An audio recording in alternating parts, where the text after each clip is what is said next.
Welcome back to Collision Podcasts, Game of Thrones edition. Woo. I'm your host, Sharon Fitzgerald, with my co-host, Anthony Flores. Hey, how's it going, everyone? And we have a special guest host, Richard. Hi, Richard. Thanks for being here. This episode, we expected. Let's just start off with what the expectations are. We know that a lot of people died at Winterfell. That's right. And we know we're going to have a huge ensemble of a crescendo of deaths on the pyre. Now, there was a touching scene with Jorah Mormont. Jorah Mormont. Oh, now that was a heroic death that we did celebrate last episode. And then we see Theon Greyjoy laid out on the pyre. And then hundreds and hundreds of Dothraki. Oh, and Dolorous Ed, who I forgot last week. Black-bearded friend who saved Sam in the last battle. Right. That was the Night's Watch. Yeah, the Night's heroic Watchman. Death. Right. Good friend of Sam and Jon, who sacrificed himself. Yes. So then we have an opening to this episode where they're sitting around and they're drinking and more commiserating and the burials. And then the truth comes out. Oh, yeah. And the elephant in the room is the fact that we thought, let's just back up, thought that how many people initially knew the truth? It was Samwell Tarly. Yes, Bran, Gilly, and Jon Snow, and Dany. Yes. So there was 5 people that knew the truth. Now, Jon Snow will pull out his family out to the old tree. The old truth tree. Yeah. The truth tree. And he will tell Sansa and Arya to let them know. Now, they also... So at this point, they all know. Then later, we know that Sansa will tell Tyrion. Yeah. And then, what is the bald guy? Oh, Varys. So then Varys says 8 people know the truth, and let's just list that. It's Jon Snow, Bran, Dany, Tyrion, Sansa, Arya, Varys, and the 9th, who wasn't really counted, is Samwell's wife, Gilly. Yeah. So there's actually 9 people that know the truth. Yeah. But I expected Jon Snow to be the reluctant king and to be like, hey, I'm sorry, but I'm the true... Aegon Targaryen, right? Yeah. I expected that truth to come out and for them to have a conflict. But what was surprising for me is the fact that he actually bent the knee. Yeah.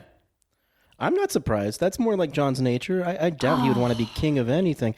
I mean, that's a scary prospect. If somebody ever named me king of anything, I'd probably abdicate right away. So, I don't know. But it was kind of a cowardly move. He actually was like, I am going to keep the truth from everyone, and I'm going to bend the knee and have you be queen. Problem is, all of that niceties aside, the problem is that he is the heir of the throne. Yeah. And I love the scene when we got to Tyrion and Varys. Yeah. Where those two are the smartest people in the entire episode, and they sit down. They're the kingmakers, kind of. They certainly are. And they sit down to discuss the details, and they're like, well, he's actually, all the people are for him, and he's the warrior, and he's the best choice. He's the best choice. He really is. So it's kind of like an obvious nod to the future episodes that I'm not sure if she has such a strong footing anymore. And I've been saying that since the beginning. I've been saying, remember, episode 1, I told you, don't get attached to Daenerys. I've been curious about how this is going to play out. Richard, what's going on? You have something to say? I think they will see her coming as the Mad Queen to be, right? Exactly. The paranoia might get to her, and that's what I'm seeing. I mean, the scene where she gives the lordship of, the Baratheon home, when she gives it to Gendry. I mean, I saw that immediately as a power play. It's like, here I am asserting myself as queen. It's my title to give. Immediately stepping into that. If Ned Stark was the Warden of the North, did she historically ever have the power to do that? I think she was overstepping. I think so too. Because she is not the Queen of the North. You pointed this out earlier, Richard. I remember we were talking about this. Yes, she hasn't been crowned. Right. in histories of kingdoms, if you refer to real history, a king is made or queen is made when he or she is crowned. Yes. And he or she behaves as queen de facto, Exactly. Saying, I conquered, so then I rule, and I'm the real queen, not Cersei. I know, and it's just like Tywin Lannister said, if you have to say you're the king, you're not the king. Mm-hmm. If you have to say it. I think that's what she did. She was saying, I'm the queen. Here's what I'm going to give to somebody who is loyal to me. You now have, your ancestral home, even though you're a bastard, that sort of thing. It's like she's immediately asserting her dominance, but if you have to say you're queen, you're not queen, and you're like you said, she's not coronated yet. Nothing's official yet. She hasn't taken the Iron Throne. Let's also back up and realize who has the upper hand right now. Cersei and Euron Greyjoy have a very solid footing. Yeah, they're formidable. And they have fresh troops. They have the Golden Company. They have the Ironborn fleet. They just, talk about a death. They shot down a dragon. Rhaegal. Oh no, we need our first bell of the evening for poor Rhaegal. And the entire King's Landing is fashioned with these huge, which are giant crossbows, basically. Yes. Huge crossbows that are poised to take down the last dragon, no problem. Yeah, the scorpions. Yeah. So this whole thing, and then just to end it with this angle on the show, we have the disastrous fleet. We have who gets taken captive? Miss Sandy. Oh, no. Oh, man. I've been rewatching the show for a little while now. Let me tell you, the romance between Miss Sandy and Grey Worm is really nice. And I remember, I was watching this scene like just a little while ago, and I was getting all misty about it, where Grey Worm is talking about how he gets stabbed by one of the sons of the Harpy, I believe. And he's saying, as the knife went in, I was afraid for the first time ever in my life. Unsullied, don't get afraid. I was afraid I would never see Miss Sandy again. And it's just, oh, man. Oh, very, very tragic. And very she tragic. Got her head chopped off by who? By the mountain. Yep. Who else? Okay, and Tyrion, who doesn't have a power play left to him. I mean, he's in a weak position. I mean, I don't even know why they marched the gates of King's Landing with the ramshackled Unsullied I know they fleet. have like 24 Unsullied. I mean, like there was like 20 people out in the audience. Like it was such a ridiculous scene. It was like Cersei looks so strong against this little piddle of the North. I'm sure that wasn't her whole army, though. I think you just send an emissary. It's like a group that you send out. Okay, but clearly they don't have a very strong claim to the throne. They're going to have a tough fight because those troops are fresh. Yeah, they're right. And Sansa was right. They should have let those troops rest before they sent him out. And Cersei never said, thank you very much for killing the Night's King. Yeah. There was no thank yous. So why would she thank them for that? She didn't care. She didn't help. That's fine. True. That's part of her plan. She barely believed that it was happening. But she did see a White Walker, so. Yeah. Okay, so then, besides that giant problem, and I do love the fact that Varys said the problem of Jon Snow. Besides the 9 people that know the truth and this problem of succession, we had a few other surprising things that happened in this episode. Oh, absolutely. And I loved right away, I mean, all of a sudden, what are we in, episode 4? Yeah.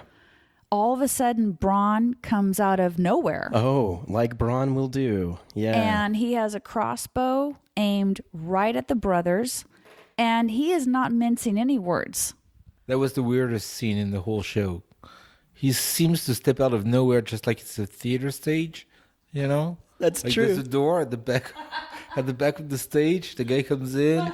I do my entrance, a few lines. Right. It seems kind of out of character. In the way he did his allegiance to Cersei for money and all that, and like totally forgot how much he was a close friend to these 2 brothers. Yeah. And then leaves like, hey, this is going to be resolved in another episode. Exactly. I'll just take Highgarden and I'm going to go do a little soft shoe. Well, not for nothing. He does specify, he does say, In the past, you told me that if you were ever held for ransom or something. If anybody tried to put a price on my head or something, like Tyrion said it. He's like, if anybody ever offers you money to kill me, I'll double it. Right. You know? The Lannisters always repay their debts, and they always will pay twice. That's right. So then here comes the negotiation. Exactly. And he was offered River Run as a prize. Yeah, by the and Lannisters. And he one-upped it. And he said, I want Highgarden. Yeah. Which is the Tyrells' old, very prominent. Now, the Tyrells were the second most lucrative family in Westeros. That's right. So for him, as a cutthroat, as they call him, to assume the throne of Highgarden is a reach. Oh, yeah. But, I mean, I had no idea that Bronn was so ambitious. And people just keep handing him all sorts of lordships. It's good to be good at killing people. Dang. He's right. It's a very good thing. I wish I was better at it, I feel. You know? Yeah. I think maybe I need to think about that. So the deal has been struck. Yeah. They did negotiate. They did offer him Highgarden. Yeah. And he is in turn, of course we knew he obviously wasn't going to kill Jaime or Tyrion. Oh, I don't know if it was obvious, but he certainly didn't. I'm glad he didn't. I'm glad he didn't. Oh, man. I'm happy that I was, well, I don't know if I was necessarily right. Because, if the price wasn't right, he might have killed both of them. I'm not sure. He's got no scruples, man. But I feel like he wouldn't have killed Tyrion. He's never going to kill Tyrion. No way. It's his buddy. That's his buddy. Okay, Jaime, maybe. So that already happened in episode 4. That little plot twist was resolved ASAP. Okay. As everything we're finding out in this current 8th season, things are happening so quickly. Like the White Walkers are done by episode 3. The deal with Bronn is done by episode 4. And Brienne of Tarth and Jaime Lannister together forever, except they're not. But, I'm really happy to see that. So Tyrion outed Brienne of Tarth for being a virgin. Tyrion, in your stupid drinking game, you took it too far with Shay. Now you've taken it too far with Brienne. You got to stop, Tyrion. You got to stop. You play too rough with this stupid game. You don't even know. So now Jaime snuck out of the room after Brienne of Tarth left, humiliated, and then he started taking his clothes off, and then that shirt was off, that jacket was off, and then he was like, "I want to take your shirt off," with and one hand. It didn't take too long before they were making out, and it was awesome. And she was he was her first. And I'm glad to see that love connection culminated into a romance. And I'm pretty sure that's the first person outside of his immediate family that Jaime's ever been with. So in a way, they've both lost something that they'll never get back again. So, all right. So then the really tragic part was Jaime. I hope that he would stay in the north because at first they said Jaime, Lady of Winterfell, which is Sansa, who's going to stay in her home, just like Cersei stays in her home. She's a lot like Cersei. She's almost like a mirror of Cersei. So at first they said Jaime is going to stay at her home in Winterfell.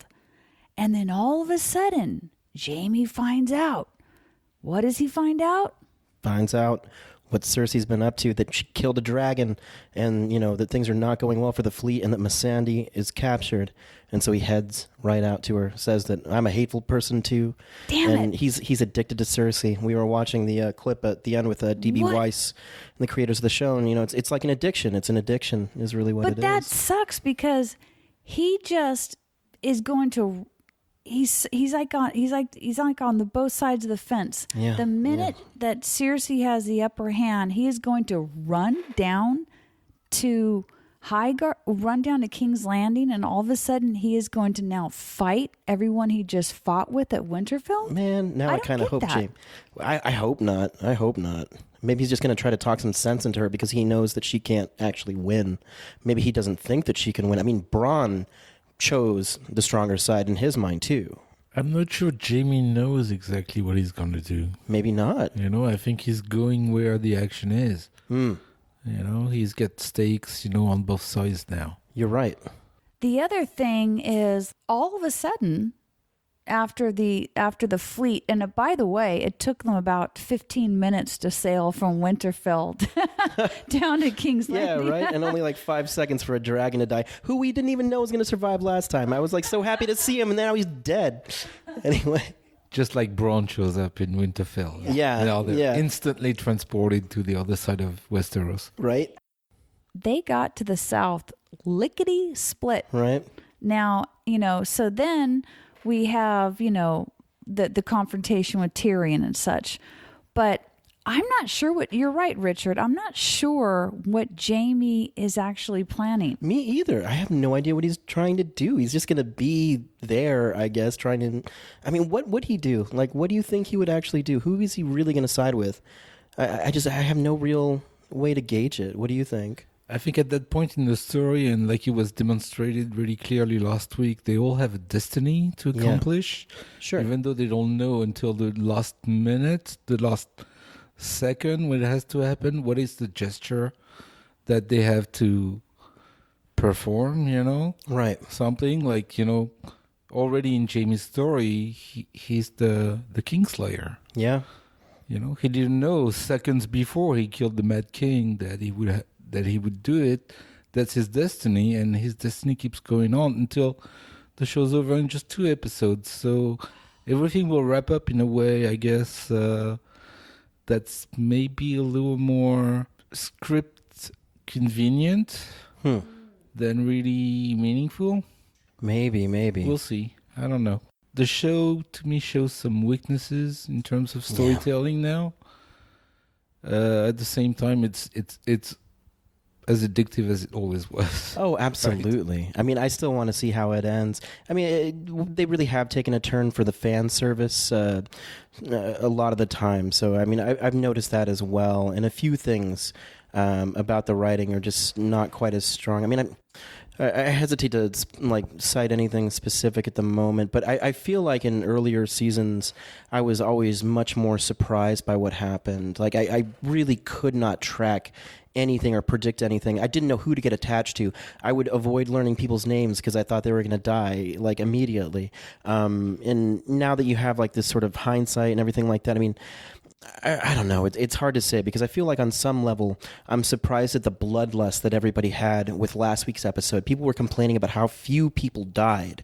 And at the same time, I felt that the losses were significant. I mean, Jorah Mormont was one of my favorite characters. I love Jorah Mormont. Mm-hmm. Lyanna Mormont was another one of my favorite characters. And, I'm surprised that Grey Worm survived. I really am. And Theon was another person who was pretty, he was right there from the beginning. He was in episode 1. I think that we're just at a quandary. Yeah, exactly. It's just we have 9 people that know the truth. Yeah. We have serious doubts to the ability of Dany to actually be queen. Yeah. There's an overwhelming siding with Jon Snow for while being the reluctant king, he also is a better king because he is a warrior and he seems to have the trust of the people. Well, yeah. More importantly, he knows everybody there, and Dany is an outsider. The North does not trust outsiders. Definitely not. Yeah. So, I mean, I think that things are going to get a little bit more complicated next week because we have it all played out. Yeah. What in the world? In fact, let's go ahead and just talk about what can we expect for the next 2 episodes. Oh, God. Because Erin Greyjoy let's just make sure we understand. She said that she was pregnant with his child. Of course, we know it's really Jaime's child. Yeah, just playing him again. But she has a very strong footing. She has a strong army. And honestly, are there any other cards on the table? How could anyone win? We're down to 1 dragon with a weak queen. That's true, but remember, this is King's Landing is somewhere where Tyrion and Jaime both spent a lot of time, so they know the area pretty well. I mean, Tyrion was able to turn the tides in the Battle of Blackwater Bay by going around this point where the Baratheon army was ramming the gates, and he was able to lead them around and behind that force to stop that from happening. So they know the land really well. So Tyrion is playing, on the same sort of level as Cersei in terms of knowing the terrain, understanding, and Tyrion might actually even be better at it because he's had experience with commanding that military force there. So he has a good chance. He's got that strategic mind. He has some insight. So Tyrion has a good chance of winning. So what do you think, Richard? Tyrion spoke about the fact that they have no quips with the people of King's Landing, but only the Queen. I wouldn't be surprised if in the next episode, whether or not there is a big battle, a small number of people sneak into the Red Fortress. Tyrion's supposed to know all of the underground passages, remember? Oh, and Varys knows even more. Which also leads us to the presence of the Gregent fire, the white fire. Yeah, the wildfire. Which is stored all over. And I don't see how the show can end without the white fire coming back. Oh, no. That's coming back somehow. Just to specify, we've called this white fire, wildfire, dragon's fire. We're talking about the green stuff. Yeah. We're talking about the green Bernie stuff that brew up the Sept of Baelor. Perhaps that might come back into play. That's what I said 2 episodes ago. But right now, we're going to have everyone going south with the exception of Sansa, who will stay. And Brienne. What is Arya's position?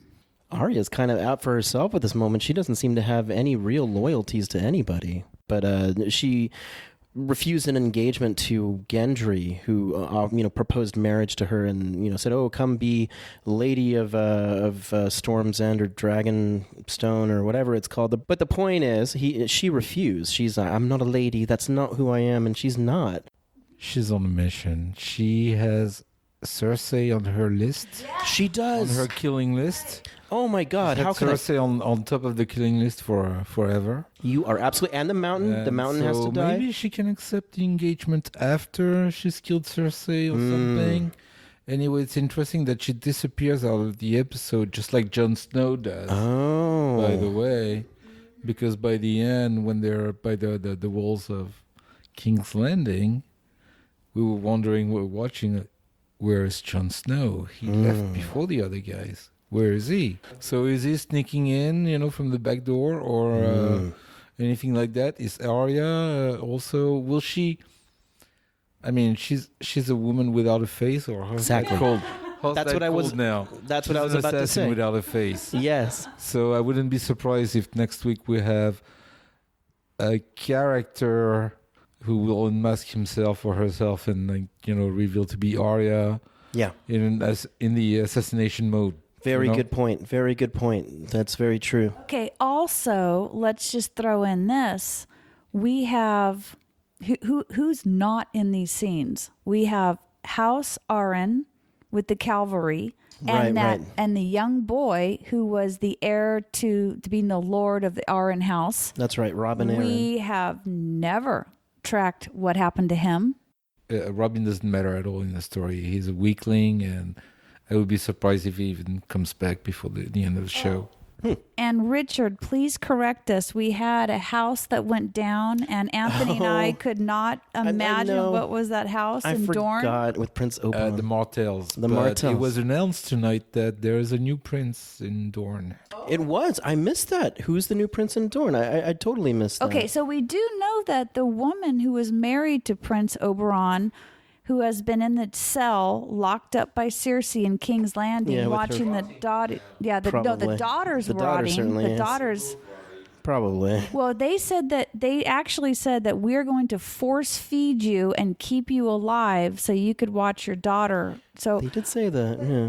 But she can't carry the throne, but now we might have a new prince of the Martell family, so there might be a resurrection of that family. Okay, I'd be happy to see that. I miss the Martells. Okay, so we have the Dothraki are out. The Unsullied got beat down on the water. What surprises can we look for? The other Greyjoy, the sister. No, what's her name again? Her name is Yara in the show. Yara Greyjoy will probably make a surprise entrance during the battle next week. I think so. That makes sense. She's the only person who's not really accounted for. And just for the tally, we're down to 1 dragon.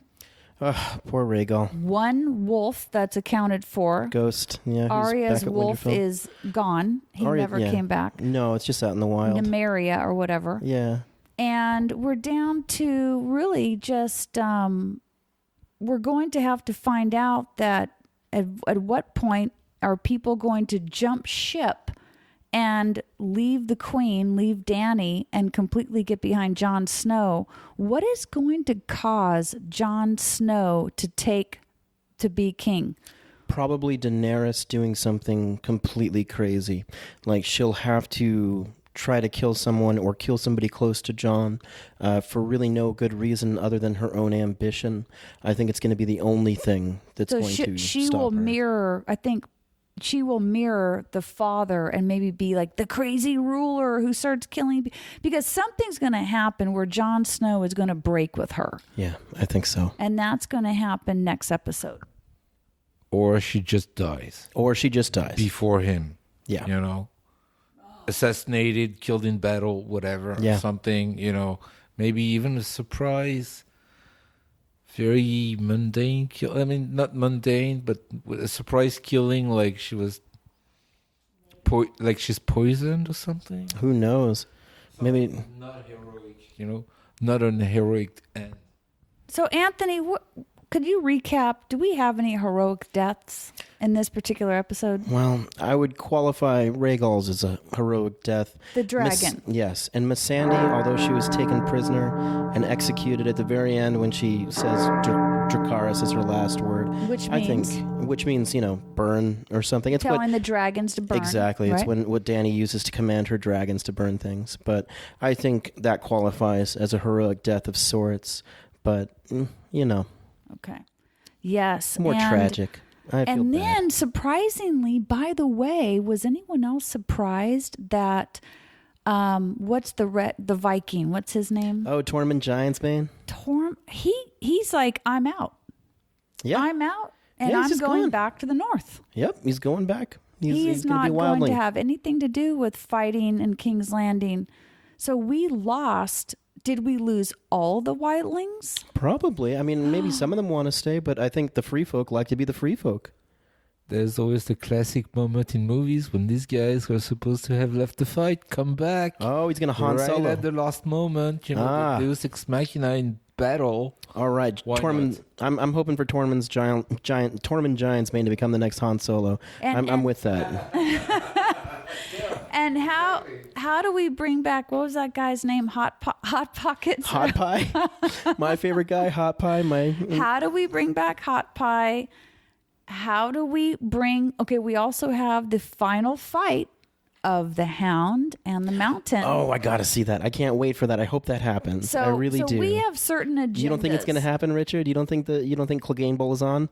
So I had a vision. Oh, Richard had a vision. Hold on. That the Clegane Bowl will never happen. No. Because the two brothers would die fighting the dead together. And so now I see that cannot happen. Yeah. There has to be a twist somewhere in there. Too many people have talked for so many years about this Clegane Bowl. Yeah. I expect the show to go around that idea, and give us some kind of surprise. Subvert the expectation. I would guess that somehow the fire would play a role, and the fear of fire that the Hound experiences will play a role in that story. Oh, probably. Okay, so let me run down the list of agendas. We have Hound has an agenda to kill the Mountain. It's all he cares about. Arya has an agenda to kill not only Cersei, but also the Mountain. That's right. Who else has an agenda? Jaime. We have no idea what Jaime's agenda is at all. He has too many divided loyalties. He's going to try to be diplomatic like he's been kind of lately. He doesn't know himself. Yeah, not yet. He does not. So we have Sansa and Arya have an agenda to put Jon Snow on the throne without question. Oh, Sansa. Oh, no. The Cersei of the North. Sansa, just like your mother. What are you doing? You've really messed up with that, I think. I don't know. But the truth has to come out eventually. Maybe I'm not giving Sansa enough credit. And Sam, I believe he's not going south. That's right. He's with Gilly. Where's he's headed back to his home? I missed that detail. Where's Sam headed? Richard, where's Sam headed? Yeah, did he take the sword and is he going to be the Lord, or is he going to go back to being a Meister for the Night's Watch? I have no idea. I don't remember seeing Sam leaving Winterfell, or maybe he's going back to be the Lord of Lord Tarly, right? Because he is de facto Lord Tarly. No, I know he announced that pregnancy. He announced a pregnancy, and I really haven't heard him say in particular that I'm going to take back the house Turley. I didn't hear that. Although he could. I haven't heard it, but I got the impression that he wasn't going to fight, that he was going to have a kid and chill in the north. Oh, that's the impression I got. Okay, so we got cut off and we just restarted the podcast, so bear that in mind. But one point that we came up with that was so insightful is the fact that there has to be someone left to tell the story. Yeah. And Samuel Tarly, I think, is that person. And then I was like, oh my gosh, that's so trippy, because if you go to Lord of the Rings, what is the person who is the storyteller in Lord of the Rings? Samwise Gamgee, if anybody. I mean, actually. And they're both named Sam. That's so crazy. So I happen to think that Samuel Tarly was a little bit of a coward. You guys disagree in the last season. He seemed Even the Hound had a moment where he had his PTSD episode and had to be jumped back into the battle. But, Sam, he was down there. He was tired, but he was still fighting. Like, he was on a pile of White Walkers just stabbing whatever he could and crying. But, he was still doing it. Remember what they said last week when they were waiting for the Dead's assault on the walls of Winterfell? Sam Tarly, killer of White Walkers, reader of books, master, all these things. Yeah. He's all these things.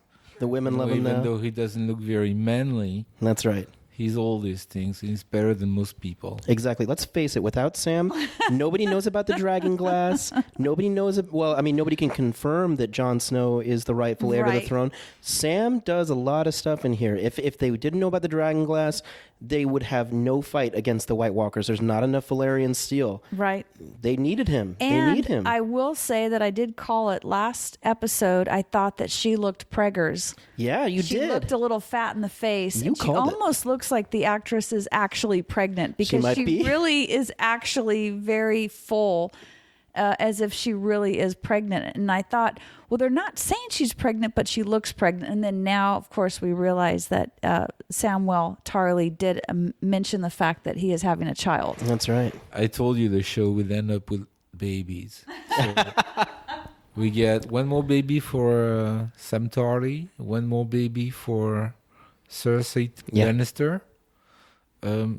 Will there be a Targaryen? Will there be a Targaryen baby, or Brienne will have a baby, or? It'd be cool if Brienne had a baby. Arya Stark. What if Arya has a baby? Arya Stark could be preggers with the Baratheon. Oh my God! Then she has to be the lady of. Brianna Tarth could be preggers with Jaime.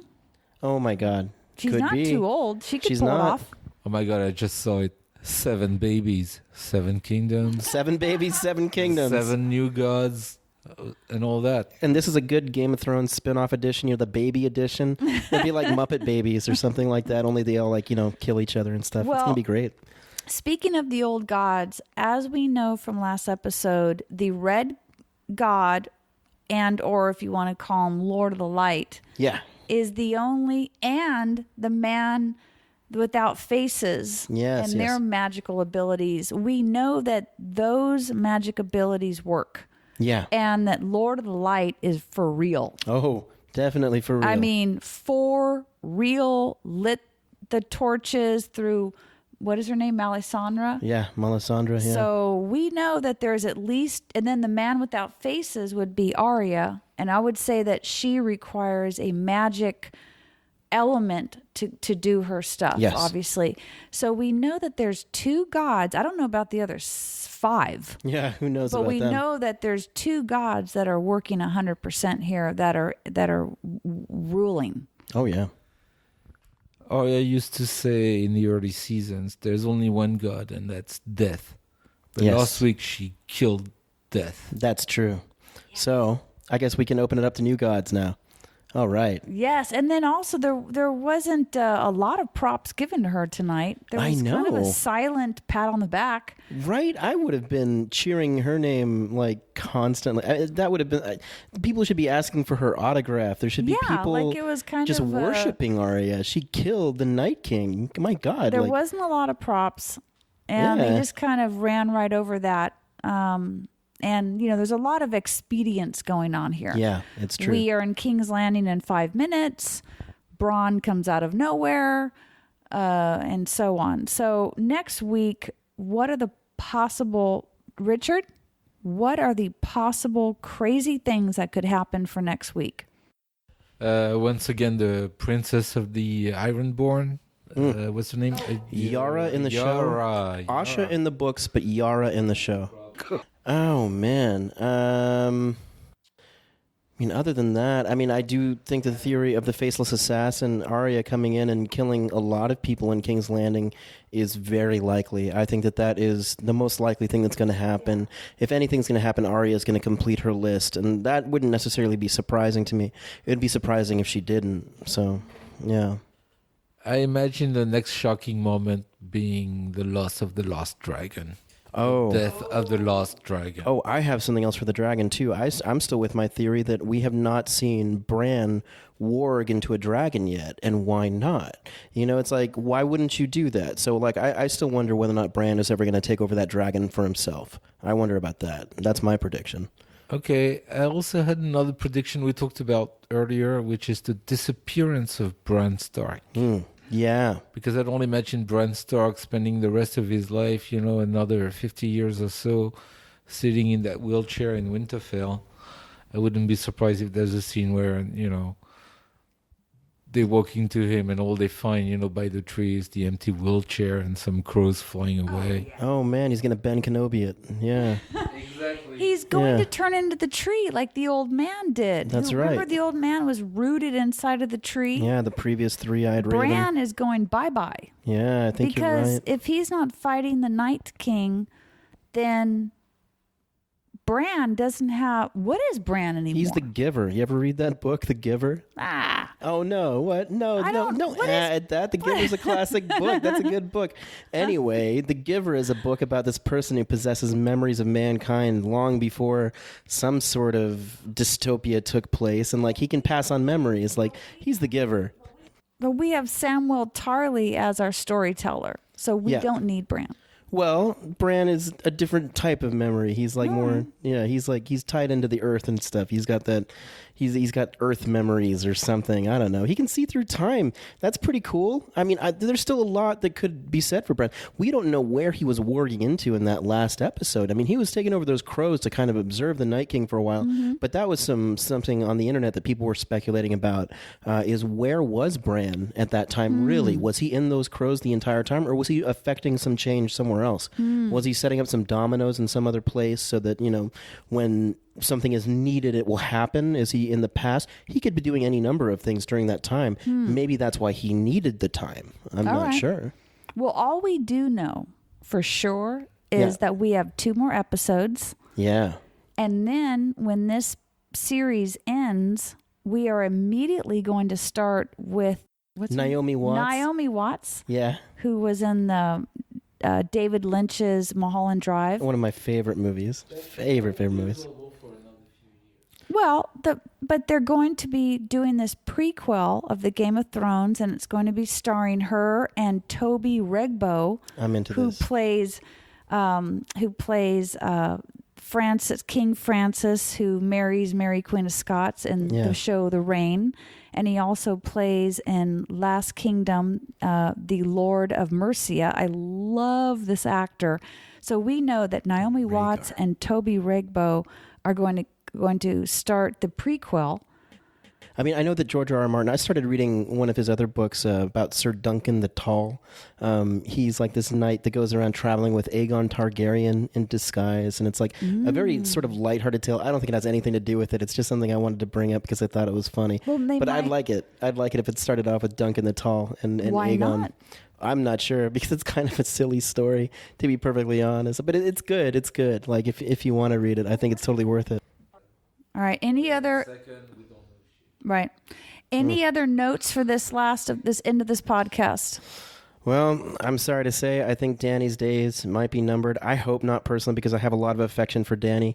It really hurts me, like deep down inside, that she might not see her dream achieved at best, and at worst she might end up dead, because I've grown very attached to Daenerys Targaryen, and seeing her downfall like this and seeing her struggle, just like, it hurts inside. It really doesn't. As much as I love Jon and Tyrion and Sam and everybody else, I'll always have that soft spot for Dany.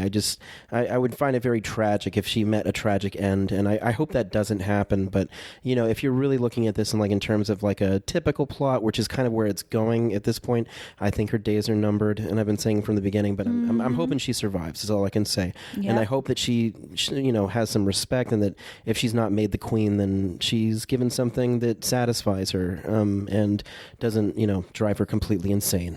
Yes. All right, Richard, any last thoughts? No, thanks. Thank you, Richard. Okay, guys, that ends our episode 4 of Game of Thrones. This is Collision Podcast episode 7. Oh my gosh, I'm Sharon Fitzgerald with Collision Podcast. I'm with my guest host, Anthony Flores, and Richard. Ow! Yay. All right, you. Thanks everybody. We are going to be coming back for episode number 5 next Sunday, and I don't even know what's going to happen. I can't imagine.